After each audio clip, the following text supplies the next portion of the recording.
All right, I'd like to introduce our next presentation here at the Planet MicroCap Showcase Vancouver. Up next, we have a fireside Q&A. I'm sure on the webcast you can see the fireside. It's beautiful. But for that fireside Q&A, we have Ackroo. CEO Steve Levely will be answering some of your questions, and the Q&A will be conducted by Leishman from Canaccord Genuity. Guys, take it away. Thanks, Robert. It's very kind of you. So, Steve, we were just chatting earlier, and you've been at this for 9 years, is that what you said? 9 years as CEO, yeah. It's been quite a stretch. Yeah. And Ackroo is an industry consolidator in the loyalty marketing, payments, and point-of-sale industry. And it's always been an acquisition story. And this January, you acquired a company called Simply Connect. Can you walk me through what you paid and how it's affecting your business? Say maybe including, cost to acquire locations versus an organic strategy? Sure. Yeah, we pivoted our business when I first took over to be very acquisition first. We saw this fragmented marketplace, so we've been doing that kind of repeatedly for 9 years now. Simply Connect was a great opportunity for us to kind of do two things. One, expand into the U.S., because the U.S. market, obviously, there's foreign exchange advantages, but there's also the opportunity to kind of get into new areas of our business with things like brand loyalty and what have you. We paid on all of our deals pretty much 2 times revenue, which has been pretty much our model for a while. Because 2 times revenue to us, when we run our math, it ends up being about 4 times future cash flow. So we buy these businesses, and we try to get to that 40 to 50% EBITDA within the first 12 months to normalization. So in this case, it's $1 million business that was losing $500,000 a year at the time. We bought it for $2 million, 75% in cash, 25% in equity. But already we've taken that $500,000 losses to now in September, we're already making $40,000 a month on that business. So we took a business that was losing $500,000 a year last year to now making $500,000 a year this year with us. So that is the basic model. So if you think about future cash flow, it's us getting that 4 to 5 year payback on all of our acquisitions. So that's been our main focus from a purchase standpoint. Okay, and so it was. What's your cost on an organic basis to acquire locations? Our best and lowest cost to acquire organically has been about $1,000 a location, but currently it's been over $2,000 a location. So for us, it's always been more economical for us to buy our customer locations than to win them organically. So and that assumes our average revenue per location of about $100 a location per month is what we make across our 5,000 locations that we manage at Ackroo. But for us, we look at, again, inorganically, it's been less expensive for us to buy than it is for us to organically acquire. Right. And, it's a technology business. And I think with Simply Connect, there was some additional technology you acquired, which hopefully you can export to the rest of the business, right? So it's a multiplier, a creative thing. What were some of the key features in Simply Connect that made it so appealing? Yeah, there's typically 3 things that you're trying to look for. Obviously we have customers and clients we want to acquire, right? There's that customer base that we acquire as the first thing. Hopefully there's some talent in the business from a staffing perspective. But the third is IP. And what is the IP that you gain into your business? Because remember what Ackroo does, we don't just buy companies and operate 9 different companies or 12 different companies that we've acquired now. We integrate them into one company, one operation, one tech stack. So in doing that, we do a migration play, remove all those clients from the old platform to our core platform. So you're trying to steal some features. And in this case, there was a couple of really interesting ones for us. One was brand loyalty, which means brands. So when you think about loyalty, we're actually giving rebates back to the merchants and to the consumer. And so a big one was tobacco in the U.S., where if you're somebody who is a loyalty rewards member using the Ackroo platform in the States, instead of your smokes costing $10 a pack, it costs you maybe $8. And then on top of that, they do a rebate right back to the actual merchant themselves. Those rebates are more than the cost of software itself. So software is effectively free. So this is a big thing for us where we look at other verticals. So tobacco is one, but could we not do that with Pepsi? Could we not do that with, chips and pops and other verticals? Because Simply Connect is a petroleum convenience store vertical. So it's all those retailers and getting into that whole brand loyalty and rebate model. So we won't be doing tobacco in Canada because of restrictions that are here, mind you. But there are other verticals that it'll make a lot of sense to introduce brand loyalty into our product, which is a brand new thing for us. And our competitors aren't really doing yet. Right. Just taking a step back, you said you had taken a business that was losing $500,000 a year to making $500,000. How did you drive that change in margins? Well, we look at things operationally. A big part of what we look at is, we have finance people, we have engineers, so we have staff. So, the 10 employees that they had in January, we only have 1 employee and a contractor now that's supporting us because our team was able to functionally be able to support them. So there's a staffing change. So there's a big reduction of staff. We renegotiated their outsource deals, their hosting deals, repriced their contracts with their clients. So it allowed us to kind of like normalize their business because a lot of these companies, they're starting with their garages and they're building them up, and like their first client is the most important client and the second client is the most important client. So there's nothing standardized or normalized in any way operationally or functionally. So we do that. And again, the goal was within 12 months, but we've done it within 8. So this is one of our faster ones with regards to normalization that we've done in a while on the operational side. What would be what's the other end? How long can it take to properly integrate a business? Is it 8 months is fast? 12? Well, 12 is the goal. But we've had some black eyes earlier days too. Sure. We've had other acquisitions that took longer. So the goal was within 12 months. We get that 40 to 50% earnings in the business. So we get that 4 to 5 year payback on our capital. But we've had others that have taken 2, even 3 years, which is problematic because now you start looking at the math of what you paid versus what you got. So you need to get some organic growth on top of that business. Because remember, again, when we model it, we don't model it like a traditional, VC would with regards to invested rate of return based on growth afterwards. We assume a flat business. Obviously, we're going to try to grow organically, but we assume the business is flat. So all the financial modeling is a flat look at it. And so if we don't do it within 12 months, it starts to risk the model that we have for ourselves. Are there any other leverage points you could introduce, relationships with POS systems out there, manufacturers, that sort of thing? That was the other big wins too. So not only do we have the brand loyalty introduction, but every time we do an acquisition, the hardest part in the moat around the whole loyalty payments POS world is the integrations of things. So what's difficult and expensive is getting the integrations to all the different point of sale systems. So when we buy these companies, yes, we kind of, do product parity. We take all the features of the Simply Connect product and build it into the Ackroo core platform. But a lot of times we turn that product into like a middleware, if you will, and we take their integrations. So we integrate it to the 2 largest point of sale companies in petroleum in the U.S., in Verifone and Gilbarco. So they have 80% of the market share. So instantly we can go out and sell to 80% of the market in the U.S. now through this acquisition, which is great for us because we had no penetration before this. So by leveraging those integrations, you can suddenly go out and sell to a point of sale system. And for those that don't know, a point of sale is like the operational tool that runs a business. So that operational behind the cash register at a gas station, a convenience store, retail, hospitality, other verticals that we work in, it becomes really important that we have that integration so it's seamless. It's not an extra terminal to use or an extra step for them to interface with the actual point of sale. Right. You're EBITDA positive. I noted you've got an active NCIB, so you must be fairly confident that positive EBITDA is going to maintain itself. And I know you're as an acquisition first sort of model. When would you feel you've sufficiently digested Simply Connect to look at another acquisition? And what sort of metrics can we expect you to use to make those acquisitions? Is it purely just a multiple of revenue, or? Well, it's really, yeah. So on the Simply Connect side, we're, again, our 12-month plan is just hopefully 6 to 8 months of operational normalization. We spend the last half of the year on technical. So what we're doing right now is doing all the technical work. So we're starting up, building all that product parity into our tech stack. One of the other features is mobile. Mobile was an advancement that they had in their product that we didn't have as well. So there's text to enroll and all these things that we're doing with mobile. So by the end of this year, we'll have those clients starting to migrate into the core platform for us, which means we're ready for the next acquisition. So we're already right now in LOI-ish kind of discussions with opportunities to tee up for the next deal within the next 6 months for the business. So we're already at a point now where we can see the light to do the next deal for the business. And the model for those acquisitions, is it a certain amount over time, or? Well, for the most part, we're always trying to look at multiples of future cash flow, right? Like and it usually typically works out to that 2 times revenue, because every deal we've looked at, we pay 2 times revenue.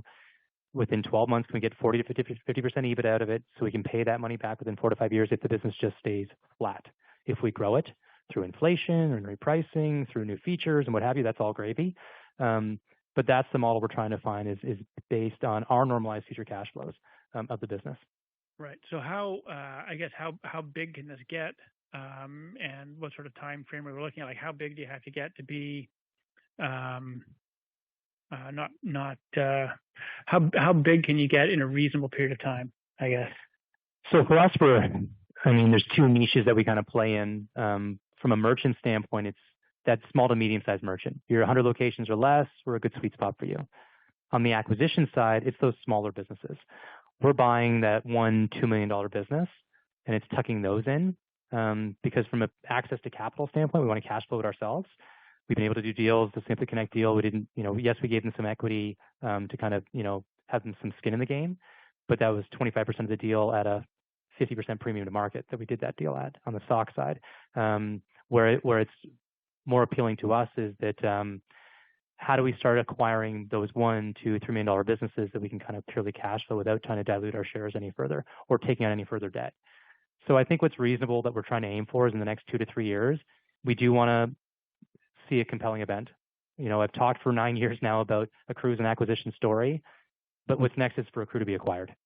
So what's in front of us is we're going to go through our own privatization or sales process in the next 24 months for the company. And so to do that, I wanted to get a 10-3 business, a $10 million revenue business and a $3 million EBITDA business in the company in the next 24 to 36 months.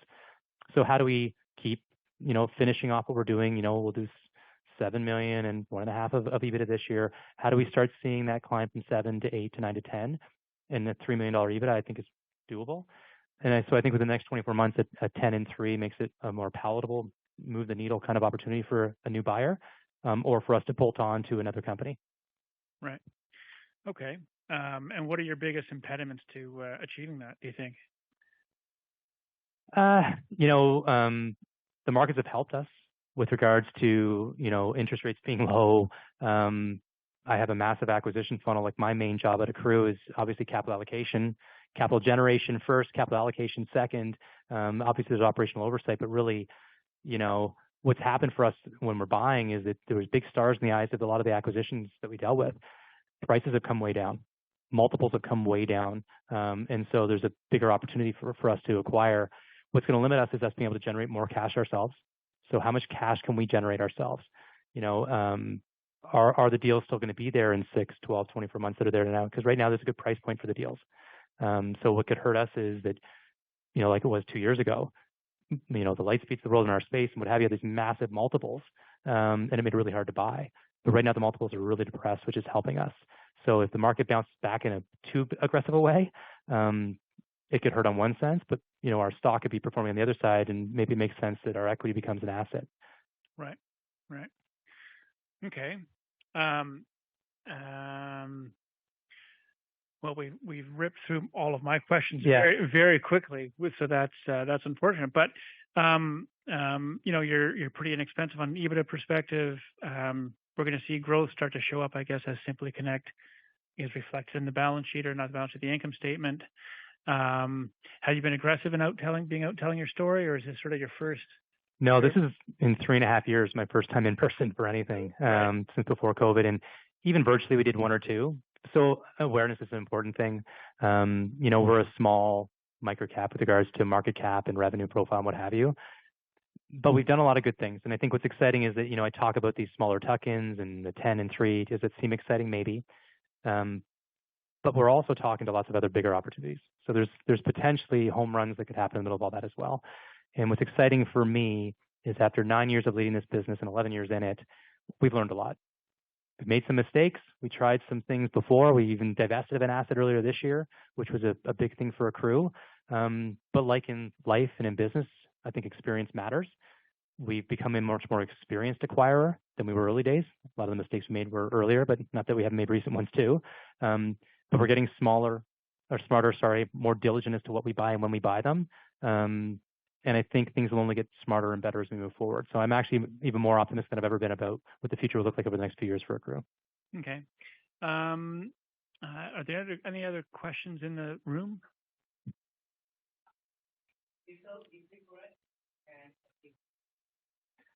We don't sell the e-cigarettes like our merchants do. So we're providing a software for our merchants that sell different products. So we have merchants that like gas station chains, convenience stores that would sell e-cigarettes and what have you out of their business. But for us, that would just be a product that they would support through their loyalty program or gift card program or payment solution that they have through us.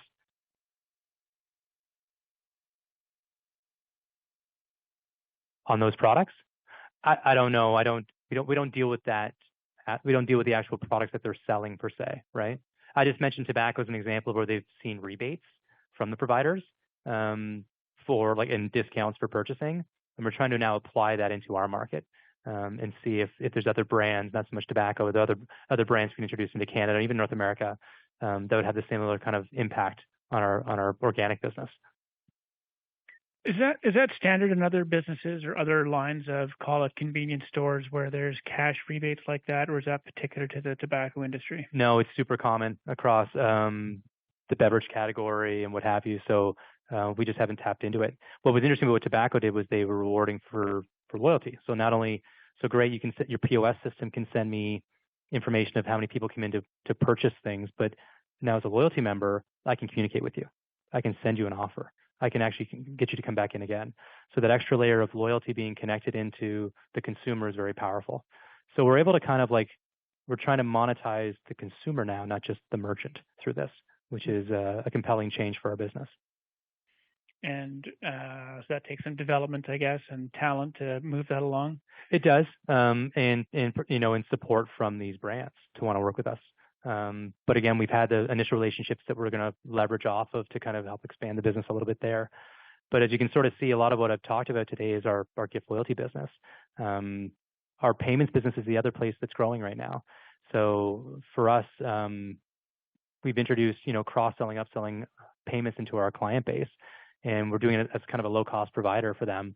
And so within that mix, that yes, brand is great, but also if we can help our merchants save a few dollars, not just on rebates, but also pay lower debit and credit fees through our brokered relationships, there's a double win for them. Right. Okay. Excellent. Well, let's see what else we've got here. There's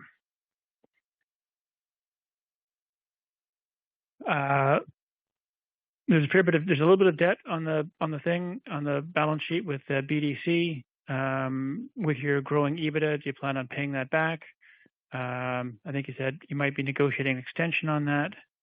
Yeah, so we did a deal with BDC 4 years ago. That loan comes due in June of this year. There's $3 million left on it. We've already paid $1 million off of it. It was $4 million in total. But we're in negotiations with them now to kind of just restructure that debt. It's friendly debt in that they're happy to take out payment terms. So starting in June of next year, we'll not only pay interest, we'll pay principal and interest, and just through our own cash flow that out of the business and pay it off that way. Debt is not a bad thing, especially in an acquisition business, to have some ratio of debt. On our, we'll be effectively almost 2-to-1 earnings to debt by the end of this year. So it's not a very levered business per se, but we still want to sort of chew through that starting in June of next year. Right. Okay. Yeah. What are some of the competitors out there? And is there any sort of main differentiator between Ackroo and some of your other competitors that might be similar in size? I think for us, again, the niches we go after, that mid-market, but we also play in other verticals, where we've done a lot of growth over the past while is in petroleum and in hospitality, but we have played in retail and we have played in automotive. And so we've been a bit more diversified than some of our competitors because not all of them play in all these verticals. Is one area that's been a bit unique for us. Our step into payment and point of sale has not become unique. They've all kind of followed. Right. So what's become common practice is everyone's becoming this consolidated offering to the marketplace. But we've been acquisition first, and we've done it well, and we've done it more than most. There's competitors out there like GiveX that people would know of because they're public as well, that are a direct competitor of ours and they play in our space. But for the most part, there's very few public companies that are doing directly what we do, but there's a lot of private companies. And so for us, where we're a bit different is there's our unique acquisition model, our focus on SME. We've got to focus on a self-serve platform versus full serve. So we've really taken a tech first, not services first model. So yes, there's money in services, but for us, we want the technology to drive it. That's why scale can happen. That's why EBITDA can be large. We don't need massive teams to support the client base. We just need good technology. So we've done those things, and at some point, our public currency should be an asset. There's liquidity opportunity for, if somebody we bought their business from gets some of our shares through the open market, and if our stock is ever at a premium, we can use our stock once again to raise capital to keep growing. We're all waiting for a better market. Yeah, I hear you. for all of our shares. Yeah. Okay. Well, I think that's a great update. I know we're meeting tomorrow, so we'll dig in. Yeah, we'll get more one-on-one time you and I tomorrow. And see how it goes. Any final questions from anyone?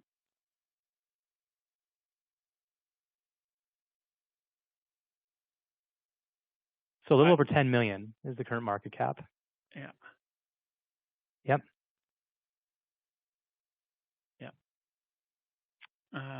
Yeah. Just doing just under 7 million top line, EBITDA positive,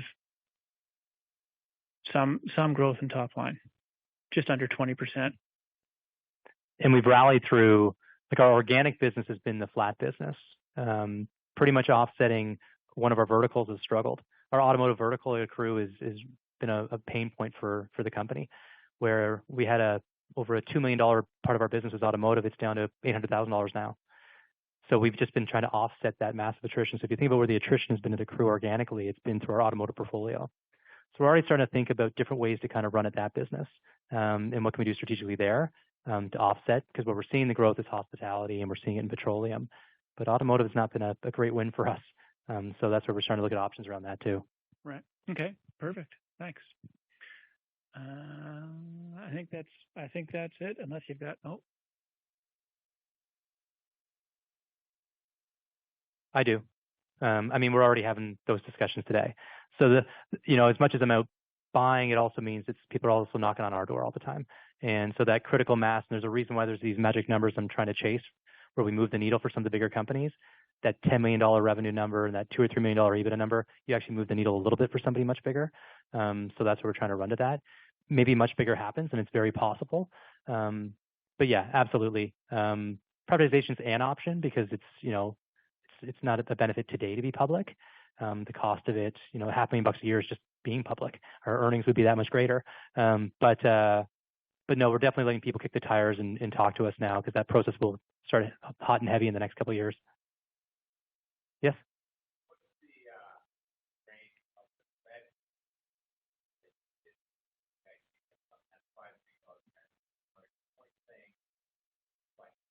How low is it go? If I give $20,000, Oh, like a merchant, you mean?